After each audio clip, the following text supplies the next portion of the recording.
आत्महत्या केली आहे ती कोर्टामध्ये बयान देते अशी ती कहाणी आहे. कुठल्याच पात्राला त्यात नाव नाही आहे, पण पूर्ण कहाणी वकील त्या स्त्रीला विचारत राहतो तिच्या चरित्राबद्दल, तिच्या नवऱ्याच्या चरित्राबद्दल, त्यांच्या नात्यांबद्दल, त्यांच्या संबंधांबद्दल, की त्याने आत्महत्या का केली. कहाणीच्या शेवटी तुम्हाला कळतं की तो एक पत्रकार होता. राजस्थानमध्ये एक घोटाळा झाल्याचं त्याला लक्षात आलं. राजस्थानच्या एका मंत्र्याने मी इतकी लाखो झाडं लावेल असं सांगितल्यानंतर ती लावली नाही, आणि तो घोटाळा झाला हे लक्षात आल्यानंतर त्याने जेव्हा ती बातमी बनवली त्याच्यानंतर त्याला नोकरीवर काढून टाकण्यात आलं आणि त्या डिप्रेशनमध्ये त्याने आत्महत्या केली. असे कितीतरी प्रकार या देशात घडत असतात हे मला माहिती आहे. तुम्ही थोडं वाकड्यात जाऊन, थोडं सत्तेच्या विरोधात जाऊन एखादी बातमी करण्याचा प्रयत्न केला तर तुमच्यावर कुठले कुठले प्रेशर येतात याची जाणीव सगळ्यांना आहे. पण आम्हाला अपेक्षा पण तुमच्याकडूनच आहे. राजकारण्यांकडे काय अपेक्षा करतात? त्यांच्याकडनं जनतेने अपेक्षा करायच्या सोडून दिल्यात की काय असं झालंय.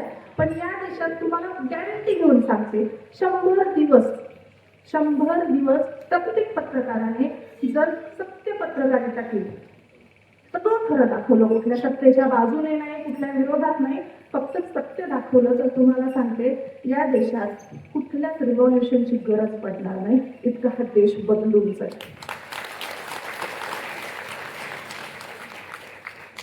सर बोलले की मीडिया हा चौथा आधारस्तंभ आहे. तर अजिबात तुमच्याच मंचावर येऊन तुम्हाला डिसअपॉइंट करण्याची माझी इच्छा नाहीये, पण संविधानामध्ये कुठेही मीडियाला चौथा आधारस्तंभ म्हणण्यात आलेलं नाही. 3च आधारस्तंभ आहे. कार्यकारिणी आहे, कायदेमंडळ आहे आणि त्याच्यानंतर न्यायमंडळ आहे. चौथा आधारस्तंभ ही उपमा, ही उपाधी तुम्हाला जनतेच्या प्रेमाने मिळाली आहे, जी कमवल्या गेली होती. पण सर जसं म्हटले की त्याला कीड लागली आहे की काय असं वाटतं, तर वाटतं नाहीये, ही रियालिटी आहे. त्या स्तंभाला कीड लागली आहे आणि ती संपवण्याचं काम तुम्हाला करायचं आहे. मी इथून खूप जास्त बोलण्यापेक्षा इतकी अपेक्षा घेऊन जाईल की इथे उपस्थित असलेला प्रत्येक पत्रकार त्या कीडला संपवण्याचा प्रयत्न करेल. पत्रकारितेमध्ये इथिक्स असतं. मला 1993ची एक घटना आठवते, जेव्हा माझा जन्मही नव्हता झाला, पण मी नंतर ती वाचली. केल्विन कार्टर नावाचा एक पत्रकार सुदानमध्ये जेव्हा दुष्काळ पडला होता, रिपोर्टिंग करायला गेला होता. कुपोषित एक मुलगी जी मातीत पडलेली होती आणि एक गिधाड तिच्या मरण्याची वाट बघत होतं, असा एक फोटो त्याने टिपला. न्यूयॉर्कमध्ये तो खूप फेमस झाला. जगभर त्याची चर्चा झाली, त्या फोटोची चर्चा झाली. केल्विन कार्टरला त्याच्यासाठी पुरस्कार मिळाला. पण काही दिवसाने न्यूयॉर्क टाइम्समध्ये एक लेख छापून आला, ज्याचं शीर्षक होतं की त्या फोटो जिथे काढला गेला तिथे एक नाही 2 गिधाडे. एक त्या मुलीच्या मरण्याची वाट बघणार, दुसरं त्या मुलीला मरताना सोडून येणार. या गोष्टीचा केल्विन कार्टरवर इतका परिणाम झाला की 1994 मध्ये त्याने आत्महत्या केली. पत्रकारितेचे इथिक्स किती असावे, आपण केलेली एखादी बातमी किती महत्वाची ठरू शकते हे तुम्हाला माहिती आहे. खूप अपेक्षा नाही, तुमच्यावर किती प्रेशर असतं याची जाणीव मला आहे. तरी पण थोड्या अपेक्षा मी इथून घेऊन जाईल की तुम्ही सत्तेच्या, तुम्ही प्रेशरच्या विरोधात जाऊन प्रतिनिधित्व ज्यांचं करण्याचं काम तुमचं आहे, त्या जनतेचं प्रतिनिधित्व तुम्ही कराल आणि तुम्ही करताय. म्हणून तुम्हाला सांगते, हा मंच इतका सहिष्णू आहे. या मंचावरून पत्रकारांना पुरस्कार दिले जात असताना सुद्धा पत्रकारितेबद्दल ऐकलं जातं. शांतपणे तुमच्यासाठी एकदा जोरदार टाळ्या. नाहीतर काय झालं ना, काळ फार उथळ झालाय. म्हणजे माणसं उथळ आहेत, राजकारणात उथळपणा आलाय, कवितेत उथळपणा आलाय, मानसिकतेत उथळपणा आलाय, पत्रकारितेत उथळपणा आलाय, सोशल मीडियावर उथळपणा आलाय, सगळीकडे उथळपणा आलाय. परवाची जी घटना सर सांगत होते की गुंजन पाटीलने गौतमी पाटीलचं नाव घेतलं आणि असं म्हणाले, त्यातच तुम्हाला सगळ्या गोष्टीच्या उथळपणाची लक्षणं कळते. हेडलाईन फक्त इतकीच दिली जाते की गौतमी पाटील बद्दल काय म्हणाल्या गुंजन पाटील, कंटेक्स्ट काहीच दिला जात नाही. कमेंट्स मध्ये शिव्या खाणारी मीच. साहजिक आहे, ते मी प्रतिकात्मक बोलली होती की घेण्याची दाद ही वेगळी असते. गौतमी पाटील नाचतात, ॲज अ इंडिव्हिज्युअल माझ्या मनात त्यांच्याबद्दल रिस्पेक्ट आहे. नाचताना तुम्ही टाळ्या नाही वाजवू शकत, तेव्हा तुम्हाला शिट्ट्या वाजवायच्याच आहे. पण जेव्हा तुम्ही कविता ऐकताय किंवा एखादी आर्ट गॅलरी बघताय तेव्हा तुम्ही शिट्ट्या नाही वाजवू शकत. तेव्हा ती तुमची संस्कृती आहे ना, तिथे तुम्हाला टाळ्या वाजवूनच दाद द्यायची किंवा वावा म्हणूनच दाद द्यायची, इतकीशी गोष्ट होती. जेव्हा ती रील व्हायरल झाली, तुम्हाला सांगते आपल्या देशात किती रुग्ण मानसिकतेचे लोक आहेत हे त्याच्या कमेंट सेक्शन मध्ये कळालं. आणि खरंच सांगते, एकही कमेंट मला पर्सनली वाईट नाही वाटली, पण कमेंट करणाऱ्यांबद्दल वाईट वाटली. याच्या आयुष्यात दुसरी कामच नाही आहेत का? म्हणजे उठलं की कुठल्या तरी म्हणजे अंकिलच्या वयाचे असतात, मी त्यांना अंकिल्स म्हणते, जसं रवीश कुमार त्यांना अंकिल म्हणतात. अंकिलच्या वयाचे लोक असतात जे उठतात, ज्यांना करायला काहीही कामं नसतात आणि कमेंट्स करतात.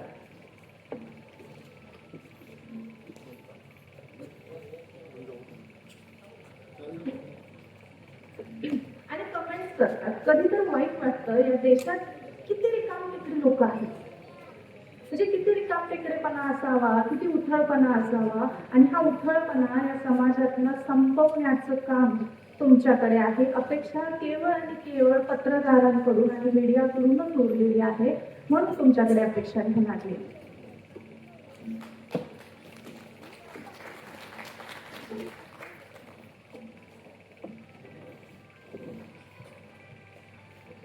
आणि मी जेव्हा म्हटले की आज मी तुम्हाला प्रेम कविता ऐकवणार नाही, त्याचं कारण असं होतं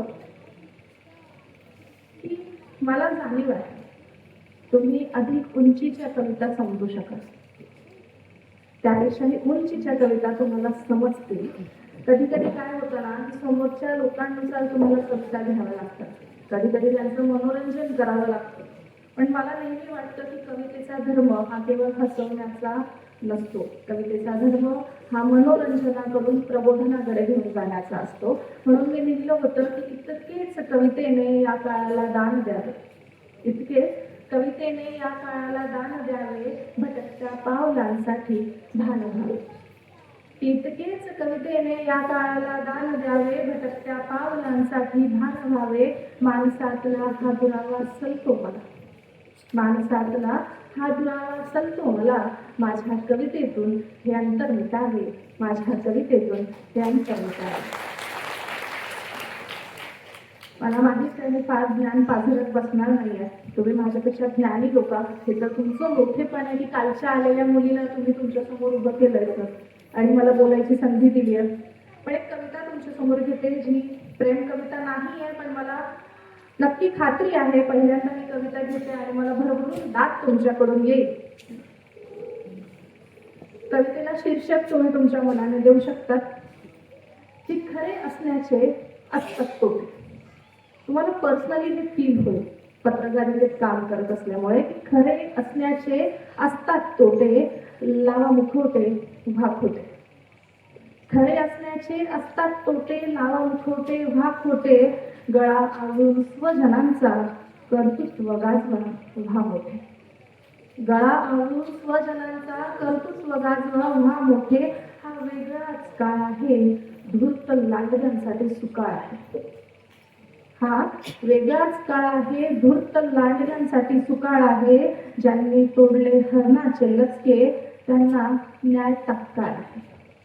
ज्यांनी तोडले हरणांचे लचके त्यांना न्याय तात्काळ आहे. आता जंगल पेटले आहे, विश्वासाचे आभाळही फाटले आहे. आता जंगल पेटले आहे, विश्वासाचे आभाळही फाटले आहे.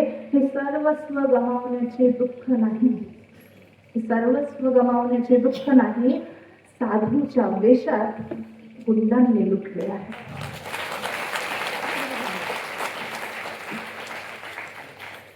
या मनात एक सल आहे, या मनात एक सल आहे, वर वर नाही फार खोल आहे. तू जिंकून आल्यावर सांगेल तुला, तू जिंकून आल्यावर सांगेल तुला, काय जिंकलास काय त्याची मोल आहे. कवींच्या डोक्यात किडे आहे, कवींच्या डोक्यात किडे आहे, कवींच्या डोक्यात किडे आहे. ते माणूसपणाचे वेडे आहे, कुठून येतात अनावर भावनांच्या लाटा, माणसाचे मन सागरासारखे गोडे आहे आणि शेवटी आता बदलून घ्यायला हवे. आता बदलून घ्यायला हवे, जगासारखे व्हायला हवे. एका चेहऱ्यावर भागत नाही, एका चेहऱ्यावर भागत नाही, रोज नवीन दिसायला हवे, रोज नवीन दिसायला हवे. सरांनी हळूच चिठ्ठी आणून ठेवली की तुमची गाजलेली कविता सादर करा. सर नक्कीच सादर करणार. प्रत्येकाच्या मनातल्या त्या भावना आहेत आणि मी अजिबात असं म्हणणार नाही की बऱ्यापैकी वयस्कर म्हणण्यापेक्षा मिड एज लोक इथे आहेत, तर तुम्ही कधी प्रेम केलं नसेल असं अजिबात माझं मत नाहीये.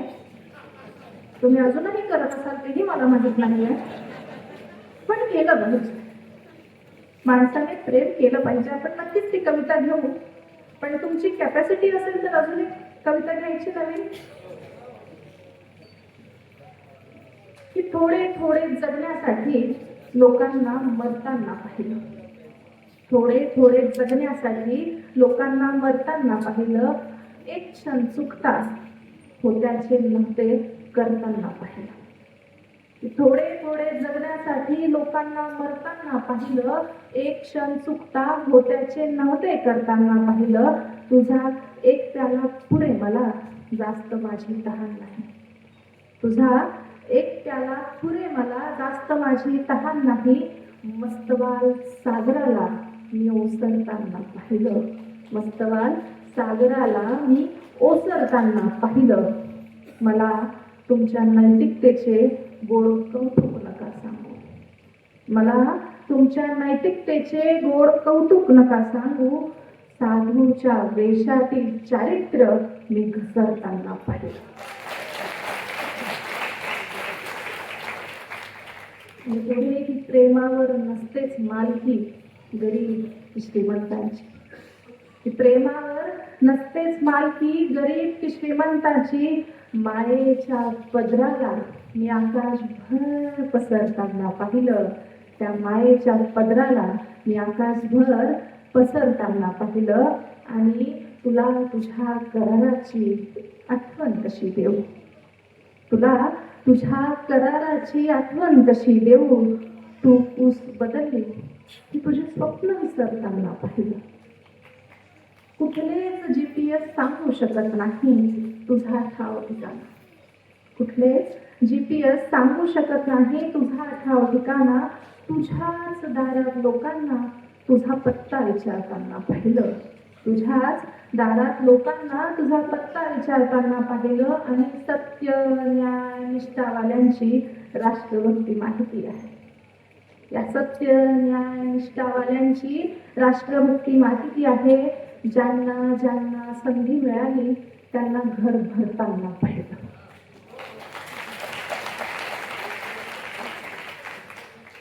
आणि मातीत ओल असेपर्यंत पाझरतो प्रेमाचा झरा. मातीत ओल असेपर्यंत पाझरतो प्रेमाचा झरा. अमर नसते प्रेम ही मी तेही सरताना पाहिलं. अमर नसते प्रेम ही मी तेही सरताना पाहिलं. आणि उडणाऱ्या पक्ष्यांना माहीत असतो ठाव ठिकाणा. या उडणाऱ्या पक्ष्यांना माहीत असतो ठाव ठिकाणा. राजा महाराजांना सिंहासनावरून उतरताना पाहिलं. राजा महाराजांना सिंहासनावरून उतरताना पाहिलं. मला जाणीव आहे कविता नक्कीच तुमच्यापर्यंत पोहोचली असणार. आणि पोहोचली असेल तर तुम्हाला एक कथा सांगते. लग्नामध्ये जर घोड्याला वरातीला लवकर पुढे न्यायचं असेल तर लवकर लवकर ढोल वाजवावा लागतो. कवीचं पण तसंच असतं.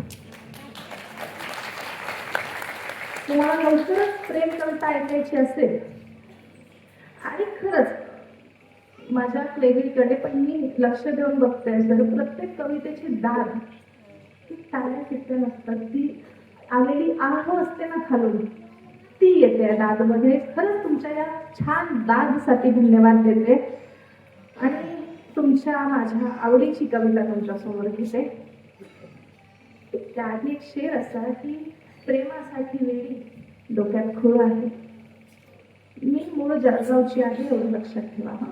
की प्रेमासाठी वेडी डोक्यात खूळ आहे. बहिणाबाईचे गाव माझे निराचे हे कुळ आहे. तुझ्या विना कशी आहे अजून काय सांगू. तुझ्या विना कशी आहे अजून काय सांगू. कृष्णा विना जसे उदास गोकुळ आहे.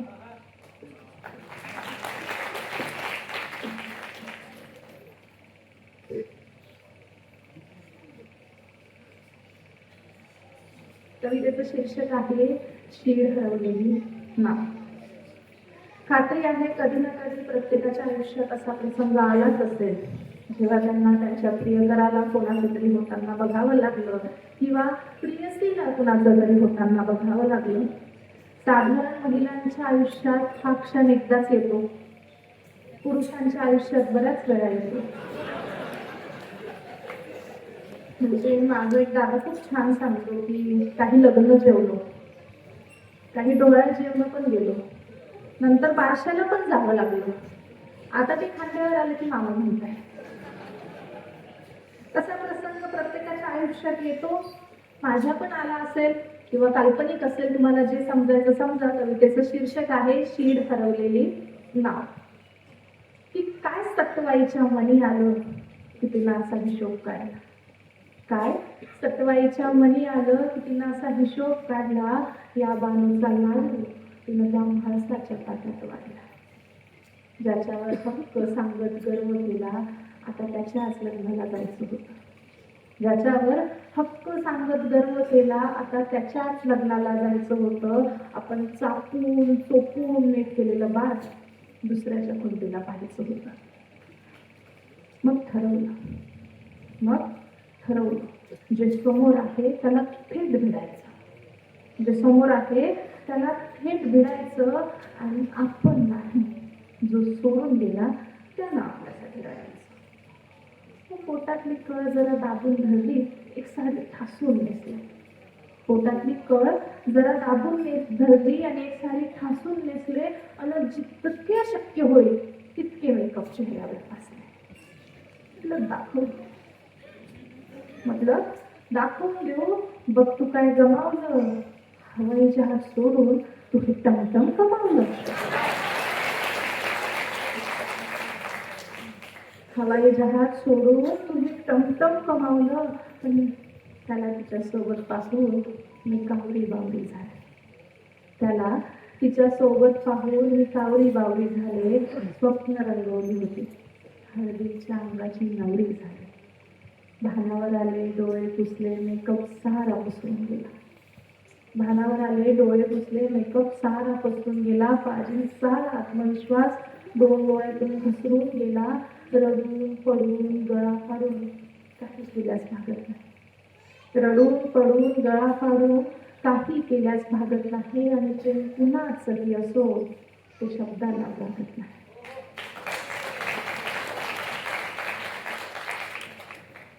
मग काही फॉर्मॅलिटीज करावं लागतं.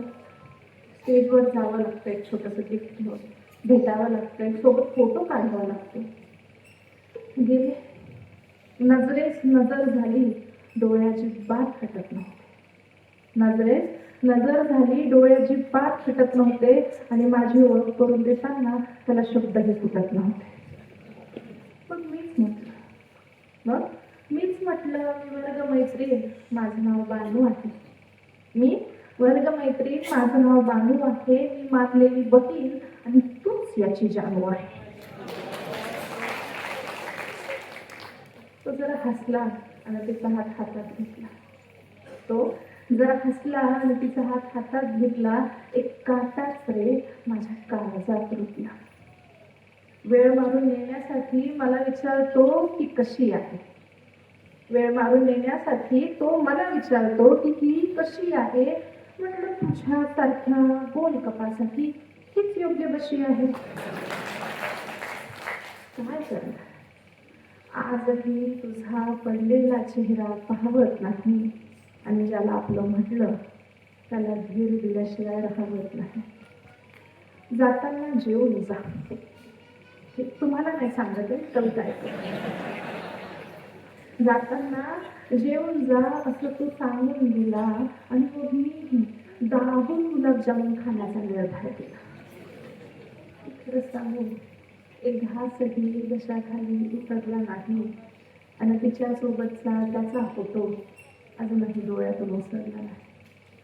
एकांतात बसून त्या सत्वाईला विचारत राहते. एकांतात बसून त्या सत्वाईला विचारत राहते, शीर हरवलेली नाव समुद्रात कुठं वाहते, शीर हरवलेली नाव समुद्रात कुठं वाहते.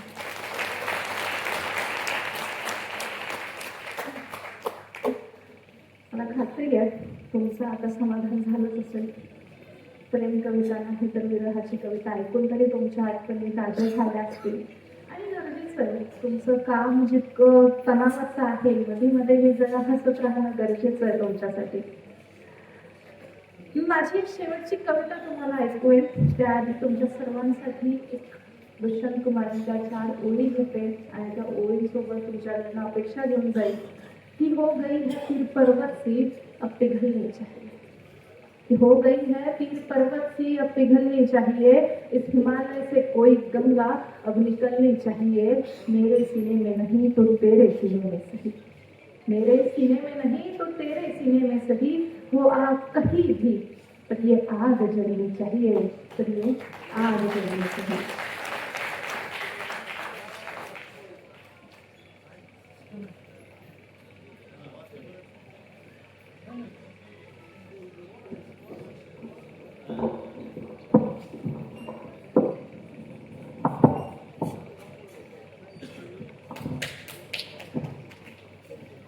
मी सोलापूरला पहिल्यांदाच येते आणि आल्यानंतर प्रत्येक कवीने त्याच्या मनाच्या सगळ्यात जवळची कविता त्या शहराला ऐकून जावं असं मला वाटतं.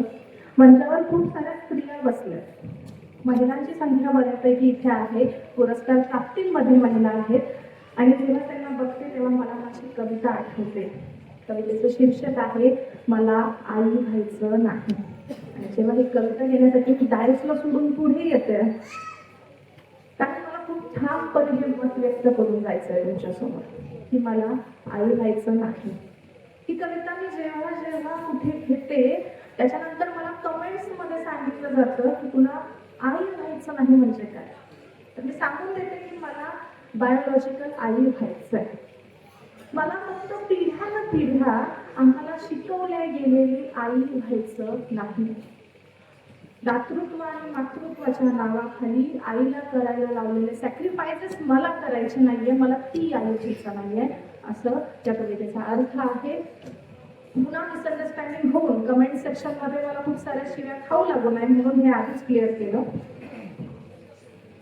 की बाईचं जीवन अवघड असतं इतकंच आईने सांगितलं. ही कविता सगळ्या माझ्या आयांसाठी आहे की बाईचं जीवन अवघड असतं इतकंच आईनं सांगितलं. ऐकून मीही आई झाले आणि कधीच काही नाही झाले. जावाच्या आई गेली मी त्याची पायी झाले, जावाच्या आई गेली मी त्याची पायी झाले. धर्म संस्कृती इज्जत सारे माझ्या पदरी आहे.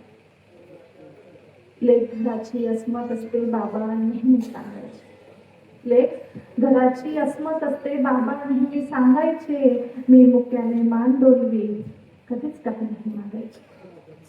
टीव्हीवरती काय बघू, शाळेत घरात कसे वागू, मोठ्याने तू हसू नको, पुरुषासारखी बसू नको. खेळ खेळ भातुकलीचा प्रेमाचा ना आपुलकीचा सावित्री आणि सीता हो त्यांच्यासारखं जगायचं. मी हसून हो म्हणाले, कधीच काही नाही ना मागायचं. माझी दुनिया माझे घर मी काय शोधायचे, माझी दुनिया माझे घर मी काय शोधायचे. कट्ट्यावरती फुल्लर घालता मुलं रोज बघायचे. मुजोर वारा कधी उरली झिम्मा घालत दाटायचा. रोम रोम तुटताना सूर्य कवटाळू वाटायचा. माझं मी पण मला पोचतं मी कधीच सांगितलं नाही.